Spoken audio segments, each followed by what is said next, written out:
जय हिंद दोस्तों, welcome to the session for today.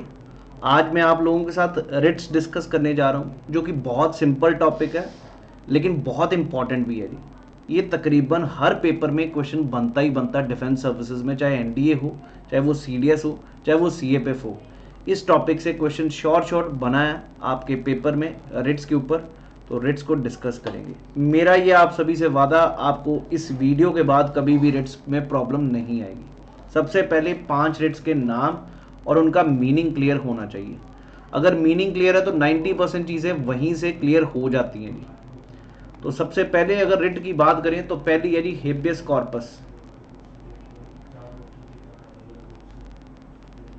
Which means to have a body.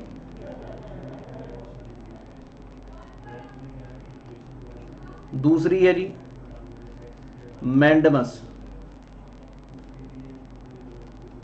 Mandamus का मतलब है जी वी कमांड। तीसरी है जी हेबियस कॉर्पस, मैंडमस, उसके बाद तीसरी रिट है जी, दो इकट्ठी है, प्रोहिबिशन। प्रोहिबिशन का मतलब होता है टू फॉरबिड और टू स्टॉप। चौथी सर्टेररी, टू सर्टिफाई। और पांचवी कोवरेंटो। और कोवरेंटो का मतलब होता है बाय व्हाट अथॉरिटी।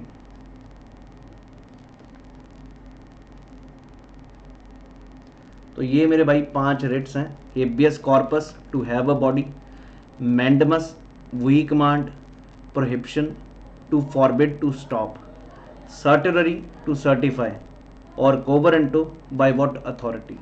इन 5 रिट्स को अब हम समझेंगे और बिल्कुल डिटेल में समझेंगे जी। सबसे पहला habeas corpus, to have a body. Habeas corpus का मतलब अगर किसी ने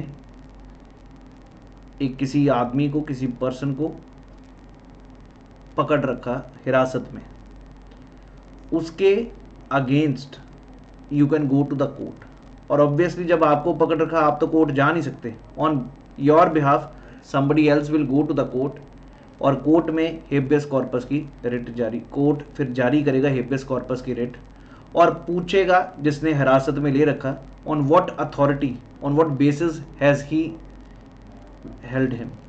that is basically the meaning of writ of habeas corpus. I hope everybody is clear.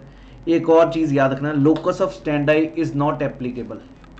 Locus of स्टैंडाई, locus of स्टैंडाई not applicable मतलब, लोकस ऑफ स्टैंडाई का मतलब जो बंदा अफेक्टेड है वो ही कोर्ट में जाए।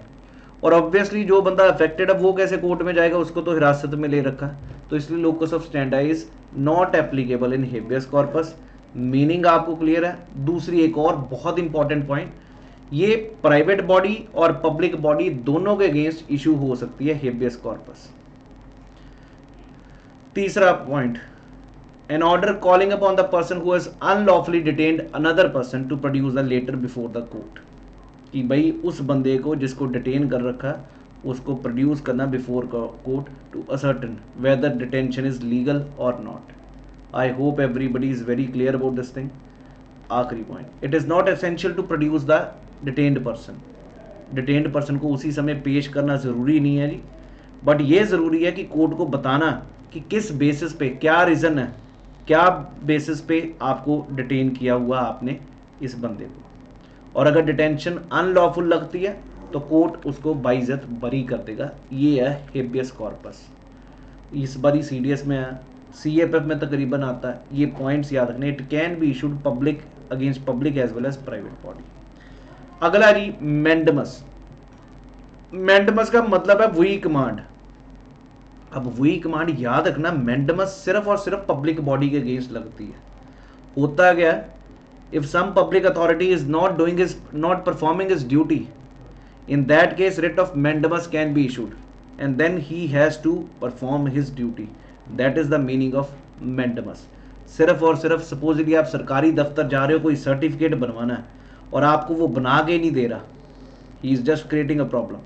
To under the writ of mandamus, Supreme Court can issue the writ of mandamus to ask that person to do his duty। So वो मीनिंग है जी we command. Order of the high court और the supreme court commanding a person और a body to do its duty against, याद रखना, judicial body भी और administrative body के अगेंस्ट ये इशू हो सकती है जी, याद रखिएगा। Writ of mandamus can be granted only in cases where statutory duties impose on an officer concern, सिर्फ उसी के अगेंस्ट जिसके ऊपर सरकारी ड्यूटी है, एक प्रॉपर लीगल ड्यूटी है, अगर वो परफॉर्म नहीं कर रहा तो उसके अगेंस्ट ये रिट इशू होगी मैंडेमस, ताकि वो बंदा वो काम करे, क्योंकि उसको रखा ही इसलिए गया पब्लिक ऑफिस के अगेंस्ट है। पब्लिक ऑफिस कौन कौन से उसके, जुडिशियल और एडमिनिस्ट्रेटिव दोनों। So it is basically an order of the superior court commanding a public officer or authority to do his duty. Clear है जी?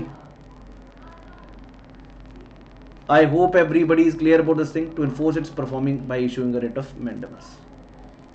प्राइवेट बॉडी के अगेंस्ट ये नहीं लगती, याद रखना मैंडेमस। अब आती है अगली, दोनों इंटरेस्टिंग है, प्रोहिबिशन और सर्टिलरी। ये है क्या जी? प्रोहिबिशन का मतलब होता है to prohibit, to stop, from higher court to a lower court, कि भाई उसको रोकना कि भाई आप ये रिट, आप ये काम नहीं कर सकते, उसको कहते हैं रिट ऑफ, क्या कहते हैं जी? मैंडेमस के बाद कौन से हुई? Writ of prohibition, to forbid और to stop. Is issued against judicial and quasi judicial authorities from performing the duty, उनको रोकना।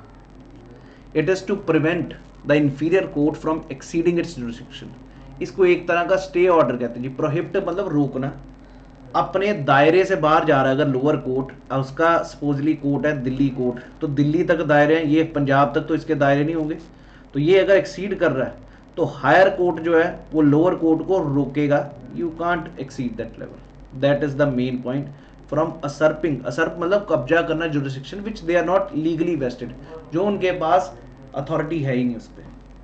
समझ आ गया जी? So that is, and ask him to remain within its limit of jurisdiction. That is basically prohibition. अब आती है जी certiorari की बात। Certiorari means to certify, certiorari means to certify. इसमें सेम है, हायर कोर्ट लोअर कोर्ट को अपनी jurisdiction से एक्सीड करने को रोक भी रहा, अगर वो एक्सीड कर चुका है तो उस जुरिस्डिक्शन को अपने पास लेके उसको रिजॉल्व करेगा। That is the meaning of certiorari. समझ आ रही बात? उस केस को अपने पास लेगा, और जब वो अपने पास केस को लेगा तो उसको रिजॉल्व करेगा जी, उसको रिजॉल्व खुद करेगा, क्वैश कर सकता है उस डिसीजन को जो लोअर कोर्ट ने लिया, क्योंकि ये डिसीजन। तो अल्टीमेटली प्रोहिबिशन और सर्टिलरी में फर्क क्या है? सर्टिलरी तब लग रहा है जब डिसीजन लोअर कोर्ट अपनी जुरिस्डिक्शन से बाहर जा चुका, प्रोहिबिशन तब लग रहा है जब अभी जाना था उसको रोका गया। So surgery is to certify higher court to lower court to transfer the case pending with the later or to quash the order already passed by an inferior court. So difference क्या है जी? Prohibition is to prevent an inferior court or tribunal to proceed the trial in excess of its jurisdiction, whereas writ is issued to quash the order of an inferior court or tribunal before the order is passed by the court, whereas writ of certiorari is to nullify an order already passed by the court. Prohibition can be issued only against judicial and quasi-judicial authorities, whereas certiorari can be only against administrative as well. समझ आ गया जी? सर्टिलरी में administrative भी आएंगे, judicial भी आएंगे और quasi judicial भी आएंगे, लेकिन जो प्रोहिबिशन है वहाँ पर सिर्फ जुडिशियल एंड क्वाजी जुडिशियल। सर्टिलरी में क्वैश किया जाता है, डिसीजन को कैंसिल भी कर सकता है, बिल्कुल। यहाँ पर सिर्फ रोका जा रहा है, प्रोहिबिशन में सिर्फ और सिर्फ रोका जा रहा है। I hope everybody is very clear about these writs also. Let's move on to the last writ, quo warranto. Quo warranto means by what authority? Clear है जी? By what authority? अगर कोई ऐसा बंदा जो पब्लिक ऑफिस को जबरदस्ती असर्प करके बैठा, जबरदस्ती होल्ड करके बैठा, जिसके लिए वो एंटाइटल्ड ही नहीं है, he has just entered that one. In that case the court will issue a writ of quo warranto to ask him on what basis he is sitting on that position. Example देता हूं, अगर किसी की retirement age है 62 और वो 62 के बाद भी होल्ड कर रहा है ऑफिस, तो writ of quo warranto can be issued. That is the meaning of this writ of quo warranto।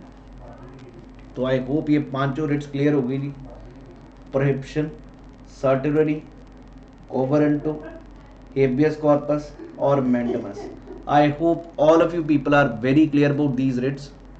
So 5 writs हैं इसके ऊपर आर्टिकल 32 में, और रिट जुरिस्डिक्शन इसी में आता है आर्टिकल 32 में, और एक आर्टिकल 226 भी है जी जो हाई कोर्ट इशू करता है। लेकिन याद रखना हाई कोर्ट 226 के तहत इशू करता है तो इसकी जुरिस्डिक्शन वाइडर है, क्योंकि लीगल राइट्स और फंडामेंटल राइट्स दोनों को होल्ड करता है, जबकि जो सुप्रीम कोर्ट है वो सिर्फ और सिर्फ फंडामेंटल राइट्स को होल्ड करता है। तो ये था जी अपना टॉपिक आज का। I hope you people enjoyed this session. This is very very important for NDA paper, CFF paper and CDS paper.